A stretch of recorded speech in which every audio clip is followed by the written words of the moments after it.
In our urban world, in the streets where we walk, in the buses we take, in the magazines we read, on walls, on screens, we are surrounded by images of an alternative way of life.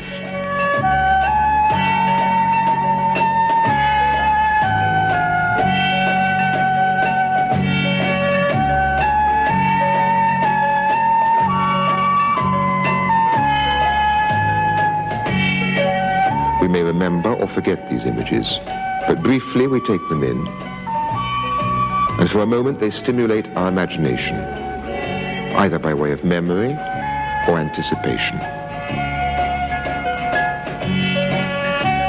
But where is this other way of life?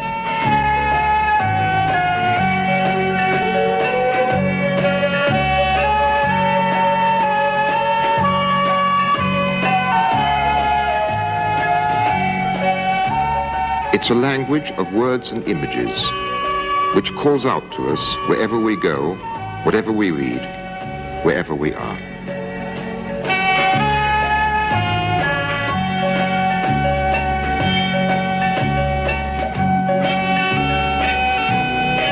Where do they exist, these fabulous rewards and objects and people?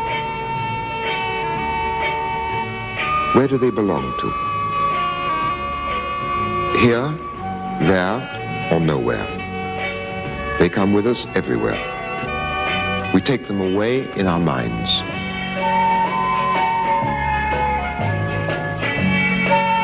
We see them in our dreams.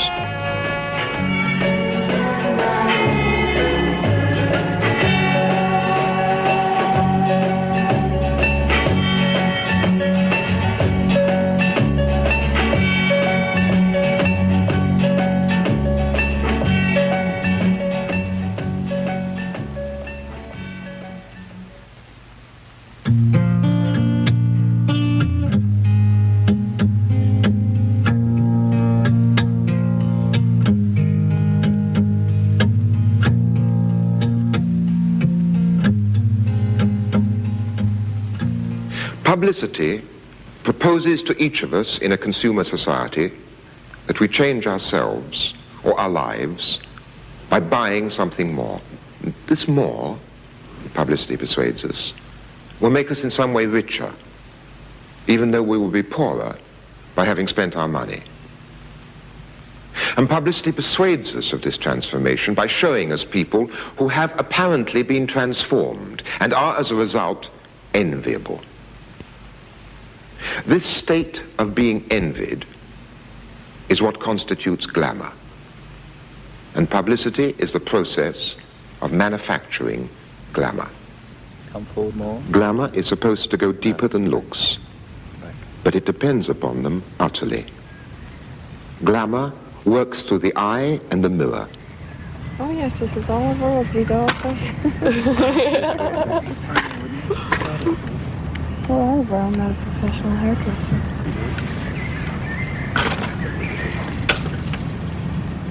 Can you get the tangle out?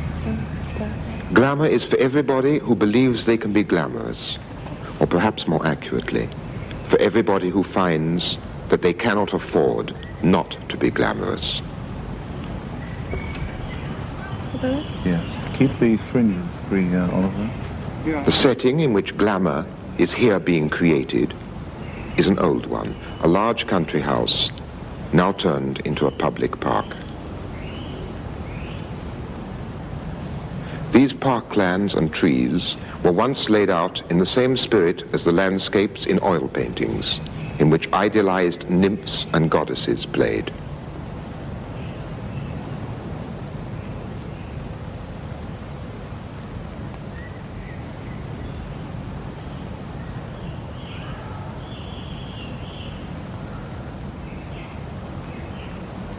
Try to make it look like three flowers in the trees. Come in a little bit more. Can you? No, you stay there. Now, the model has taken the place of the goddess. Yet glamour is a new idea. For those who once lived in the country houses and owned the classical oil paintings, the idea of glamour did not exist. ideas of grace, elegance, authority, amounted to something apparently similar, but fundamentally very different. When everybody's place in society is more or less determined by birth, personal envy is a less familiar emotion. And without social envy, glamour cannot exist. Envy becomes a common emotion in a society which has moved towards democracy and then stopped halfway, where status is theoretically open to everyone, but enjoyed by only a few.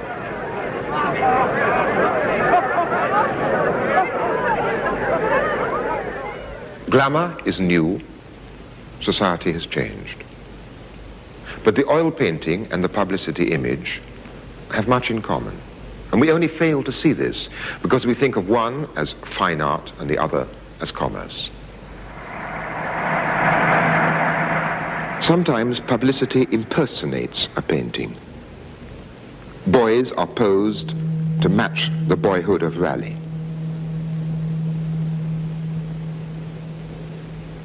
Real people pose like the figures in Manet's Déjeuner sur l'herbe. A man dresses up to look like a portrait by Hals. Sometimes works of art are used to give prestige to a publicity scene. A doodle by Michelangelo. A painting by Rubens.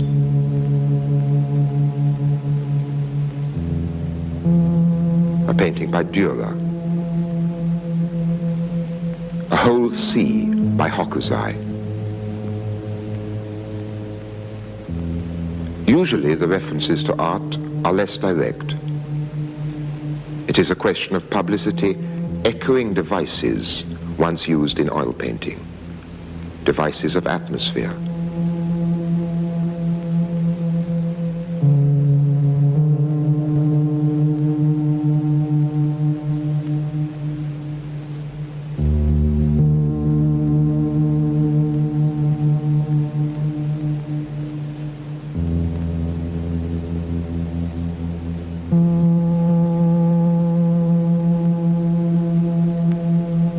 Settings.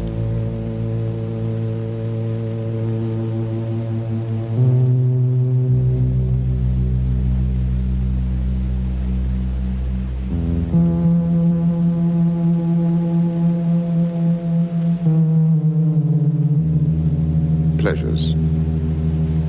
Objects.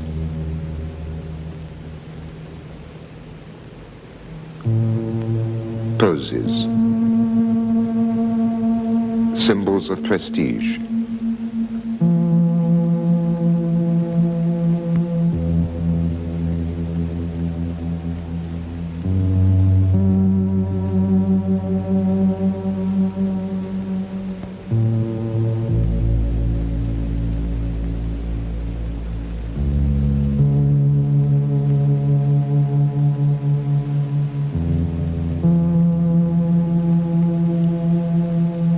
Gestures.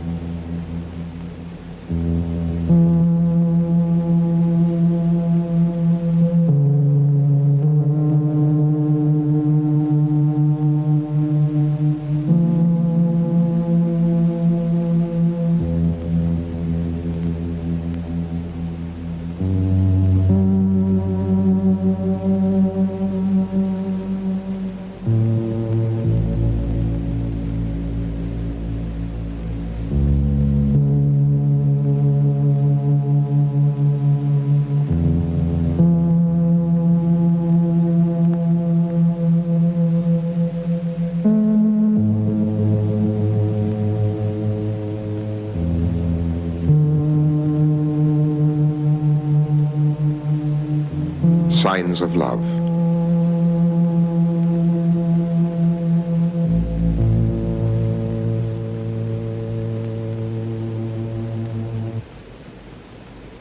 Oil painting, as I tried to show last week, was a medium especially developed in order to render on canvas the physical texture and tangibility of things. Today, color photography performs a similar role. Color photography, oil paint.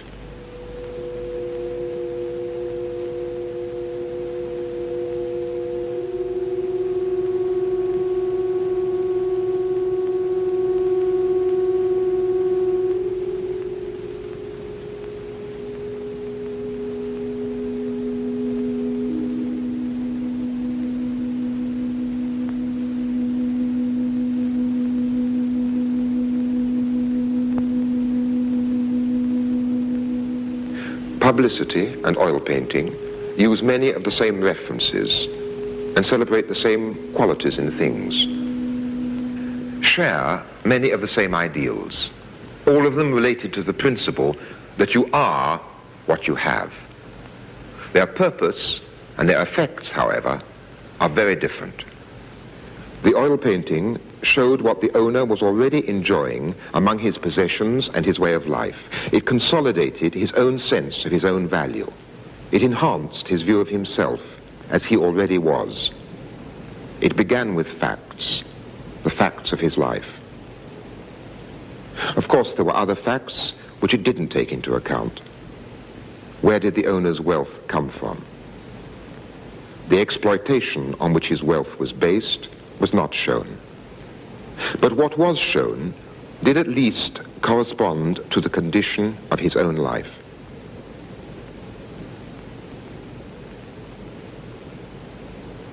Publicity is different. It appeals to a way of life we aspire to or think we aspire to, but have not yet achieved. A publicity picture suggests that if we buy what it is offering, our life will be different from what it is. Scene after scene shows you this different life.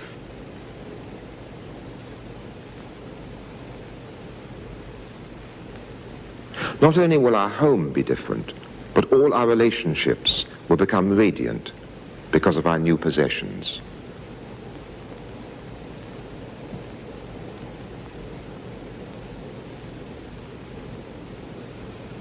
But we can only achieve such radiance if we have money.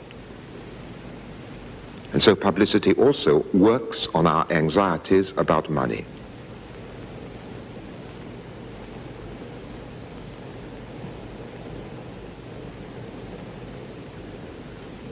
Urging each of us to scramble competitively to get more. Making money appear as if it were itself magical.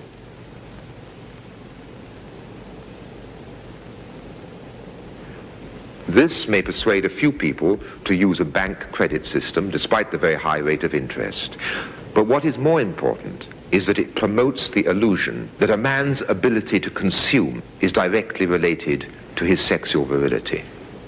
According to the rules of the dream, those who do not have this power, those who lack glamour, become faceless, almost non-existent. Publicity both promises and threatens. It plays upon fear, often the fear of not being desirable, of being unenviable. It suggests that you are inadequate as you are, but it consoles you with the promise of a dream.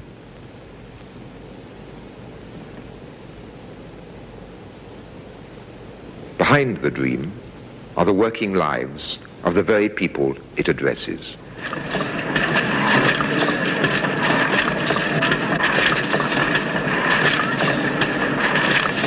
With this spray, you will be wanted. Meanwhile, there is the present of the women who manufacture such sprays.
future deferred.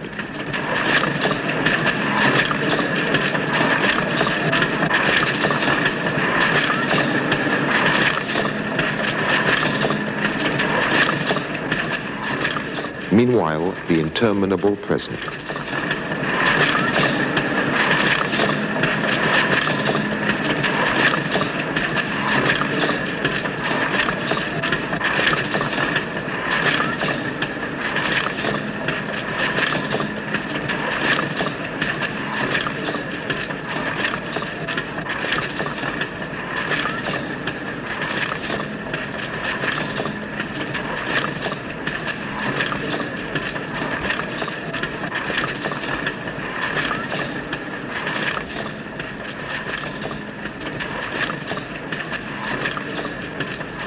The more monotonous the present, the more the imagination must seize upon the future. The passivity of the present is then replaced by the activity of an imaginary future, pictures conjured up by publicity.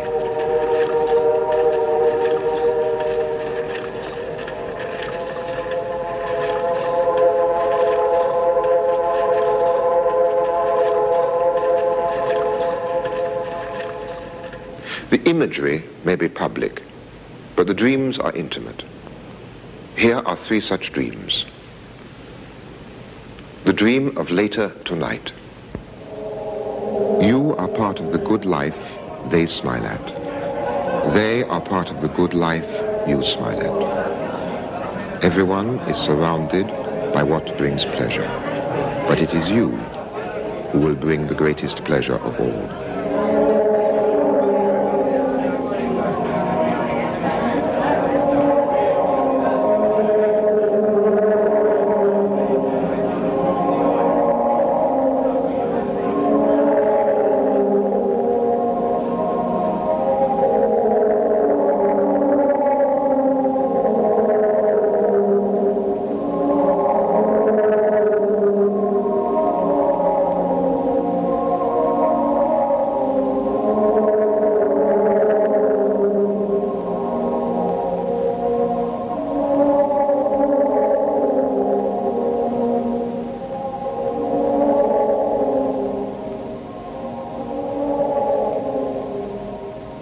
And next morning, you'll still feel the same about it.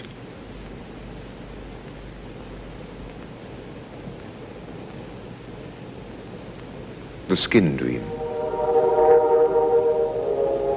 The surface you can touch. The skin without a biography.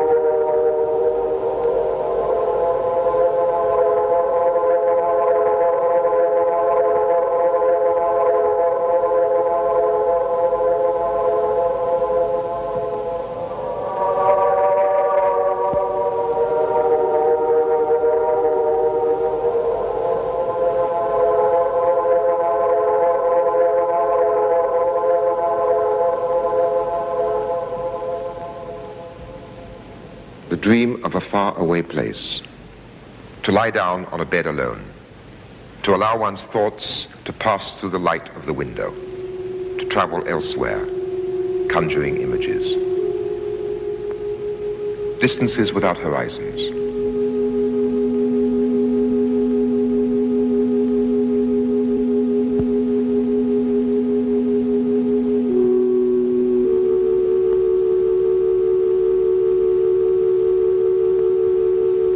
To be in two worlds at the same time, just where Europe ends. The other world, violent, infidel, full of unknown passions. Wearing your own clothes next to your own skin, you join the nomads.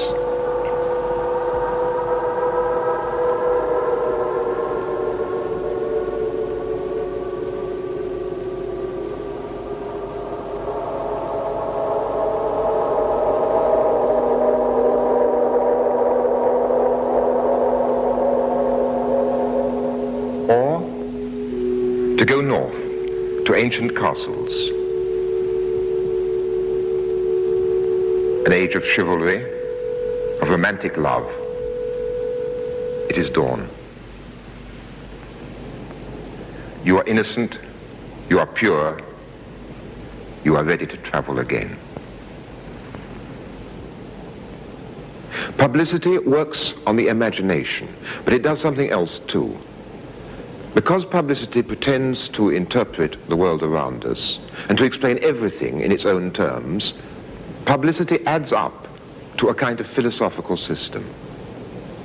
The things which publicity sells are in themselves neutral, just objects.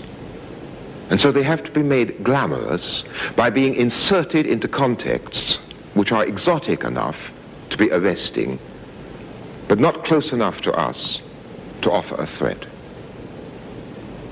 A machine gun can support shoes.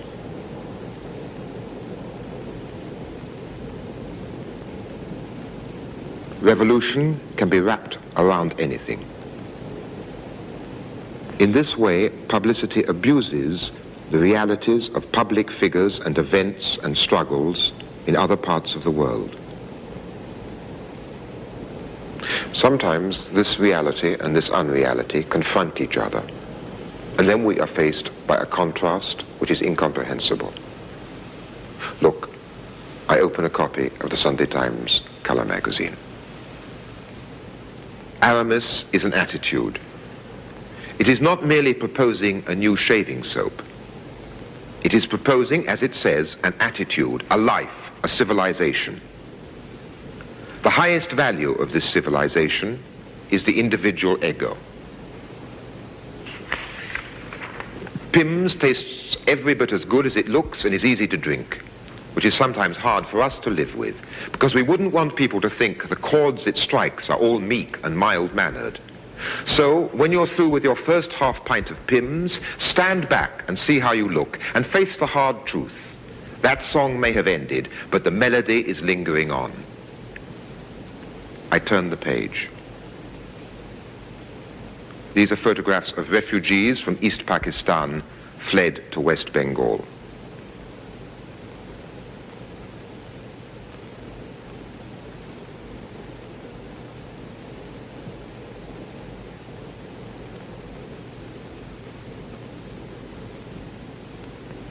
The text which accompanies the photographs says that these refugees deserve more help than any others in the world.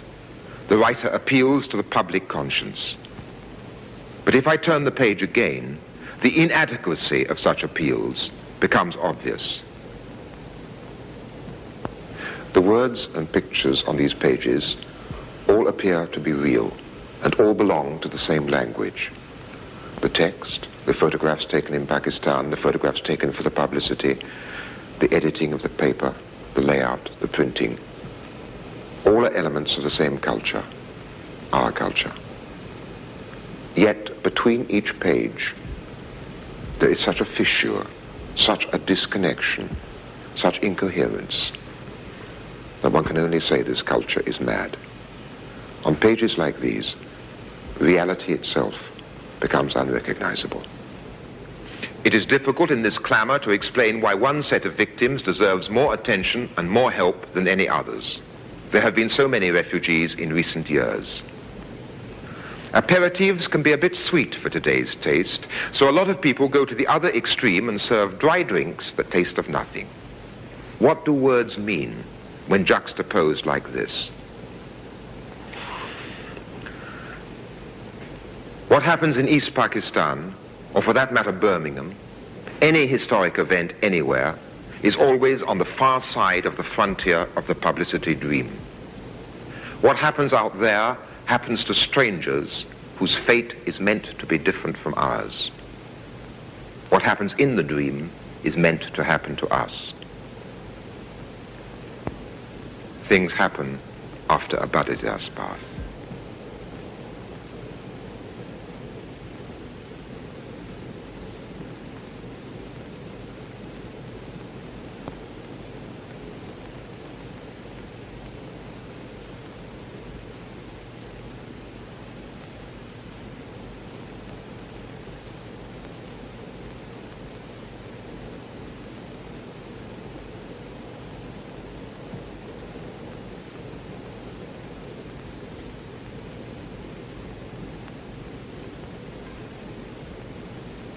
There is no communication between the two worlds.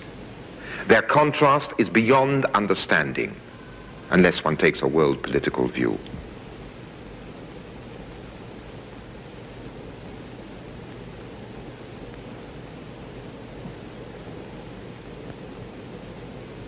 Yet, what is really the connection between these publicity images and our own lives? Between their promises and our own needs? Why, eventually, are these publicity images so bleak?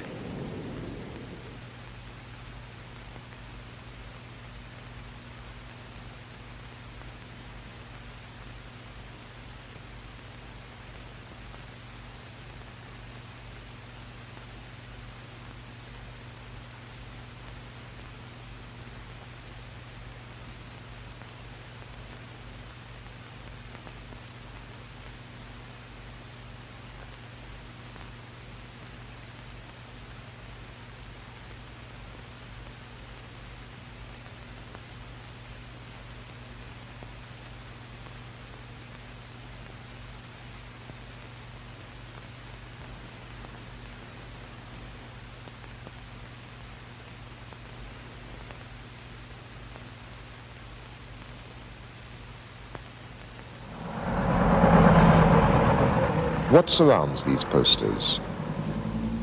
Oil paintings were surrounded by gold frames which symbolized the wealth of the owner within the picture and around it. What surrounds the publicity image is us as we are. The magical purchase, the buy which is meant to transform us but which excludes us as we now are, fills the gap between life as it is and life as we are told it might be. This false filling of the gap prevents us realizing how we might really begin to close that gap. Such a beginning would start with the struggle to take over the control of our own lives, political decisions instead of purchases. This series began by considering the tradition of the European oil painting. It has ended by us looking at publicity images today, because I believe that in many respects, these images continue that tradition. I have been critical of many things in that tradition, of our culture, of some of the values which it celebrates. And I've illustrated my arguments by using the modern means of reproduction. But finally, what I've shown and what I have said, like everything else that is shown or said through these means of reproduction, must be judged against your own experience.